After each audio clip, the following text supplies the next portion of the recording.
Hello, my name is Will Dean. I'm the Forest author, and today I'm going to talk about how to read an extract of your book in public.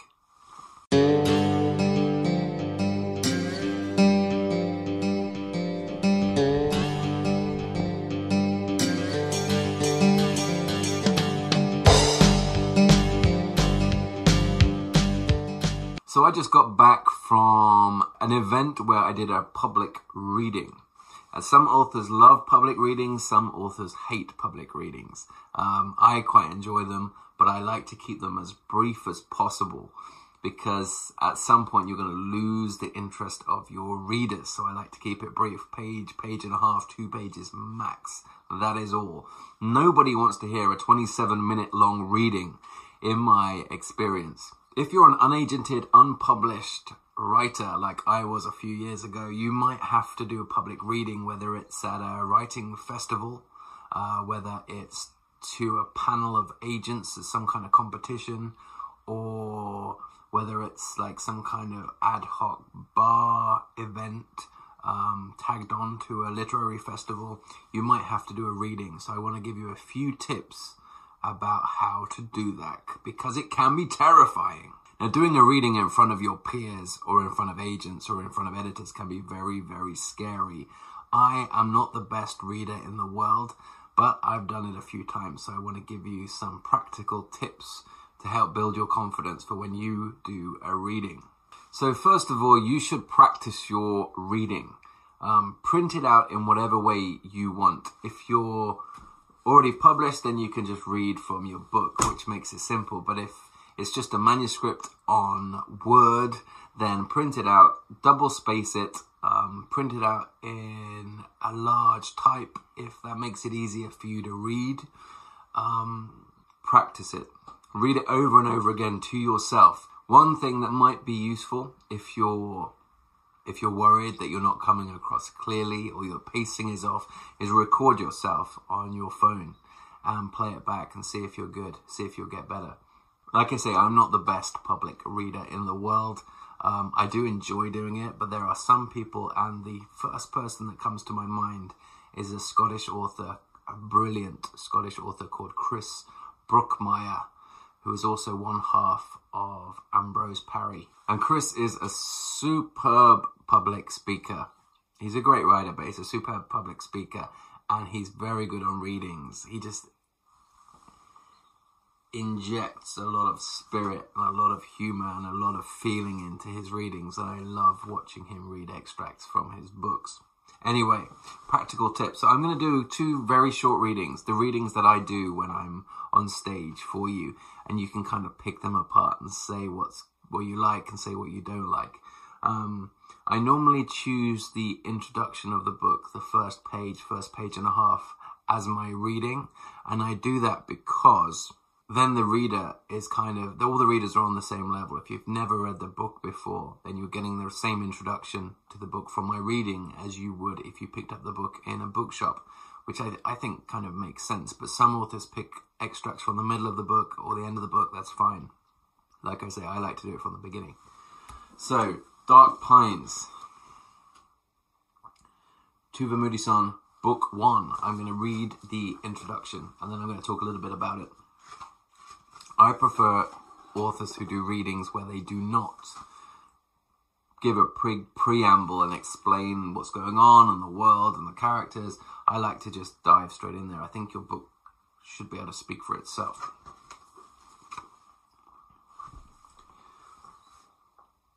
An elk emerges from the overgrown pines, and it is monstrous. 1/2 ton, maybe more. I stamp the brake, my truck juddering as the winter tires bite into gravel, and then I nudge my ponytail and switch on my hearing aids. I get the manufacturer's jingle, and then I can hear. The elk's 30 meters away from me, and he's just standing there, grey and shaggy and big as hell. My engine's idling. I think of Dad's accident 12 years ago, about his car, what was left of it, and then I punch the horn with my fist. Noise floods my head, but it's not the real sound, not like you'd hear. I get a noise amplified by the plastic curls behind my ears. The horn does its job, and the bull elk trots away down the track with his balls hanging low between his skinny grey legs. I speed up a little and follow him, and my heart's beating too hard and too fast. The elk walks into a patch of dappled sun up ahead and then stops. He's prehistoric, a giant, completely wild, ancient and taller than my rented pickup. I break and thump the horn again, but he doesn't look scared. I'm panting now, sweat beading on my brow. Not enough air in the truck. There are no police here. No headlights behind me and none in front. The fur that coats his antlers glows in the sun, and then he swings his heavy head around to face me. His posture changes. Utgard forest darkens all around me, and then he stamps his hoof down and breaks a thin veneer of ice covering a pothole. My headlights pick out a splash of dirty water hitting his fur, and then he looks straight at me, and he drops his head, and he charges. So that is a short reading. That's like a page and 3 lines, and that's the normal reading I do for Dark Pines. So hopefully it sets the scene, and I like to end on not a cliffhanger, but, you know, an action, something that's interesting, something that's exciting, something where you want to read on beyond that point. And I would say that's a good tip for anybody doing a reading. You want to leave the audience wanting more. I would say in every extract there needs to be something that's going to affect the audience. So it needs to be exciting or funny or poignant. There needs to be something where you're going to move the audience. You're going to make them feel something. And if you noticed when I did that reading, I try to look up. There I was looking up at the camera. Normally I'm looking up at the audience. And, you know, some authors can do this really, really well. They look up all the time, you know, kind of every third word. I try to look up every kind of other sentence just so I'm engaging with the audience. You don't have to do this. If you're worried you're going to lose your place, then just read the whole thing without looking up once. But if you can practice so that you understand what's coming next and so that you feel comfortable looking up, I think it's a really, really good thing. It lends itself to making the audience feel more connected to the reading and more connected to you as an author. Okay, so I'm going to read the opening of Red Snow now, which is the same length. It is very, very short. This is Tuva Moodyson, Book 2. There's a Volvo down in the ditch, and I'd say it's been there a while. I touch the brakes, and my truck comes to a stop nice and easy, studded tires biting into ice and bringing me to a silent standstill. It's all silent up here. White and utterly, utterly silent. The display on my dash reads -19 Celsius.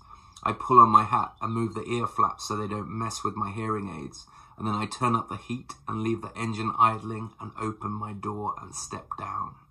The Volvo looks like an ice cube, all straight lines and sparkling crystals, no signs of life, not a colour or a feature to look at. It's leaning down hard to the right, so I'm roughly level with the driver's side window. I knock. My gloved knuckle sounds dull on the frosted glass, so I rub my hand over the window, but it's blasted solid with ice. I step back, cold air burning my dried out cheeks. Need more creams, better creams, prescription winter creams. My mobile has no reception here, so I look around and then head back to my pickup and grab my scraper, one from a collection of 3. You can never be too careful, from my Hilux doorwell. As I scrape the Volvo window, the noise hits my aids like the sound of scaffolding poles being chewed by a log chipper. I start to get through, jagged ice shards spraying this way and that, and then I see his face. I scrape harder, faster. "Can you hear me?" I yell. "Are you okay?" But he is not okay. I can see the frost on his moustache and the solid ice flows running down from each nostril. He is dead still. I keep scraping and pull the door handle, but it's either locked or frozen solid or both. My breath looks nervous in front of my face. Clouds of vapor between me and him, between my cheap mascara and his crystallized eyelashes. I've seen enough death these past 6 months, more than enough. I knock on the glass again and strain at the door handle. And then his eyes snap open. So I enjoy doing those readings. I like readings, but I wouldn't enjoy doing them if I hadn't practiced them and done them before. So if you think you might do a reading at a festival, in front of a panel of agents at one of these kind of finding talent kind of events, then practice it over and over again. Do it in front of your mum, do it in front of your boyfriend or your girlfriend. Do it over and over again so you're at the point where you feel comfortable with it. I would say that I've seen some readings where the author has acted more like an actor. You know what I mean? And they've been very, very, very performative. And that can sometimes detract from the reading and detract from the book. So I think the story should be the main focus.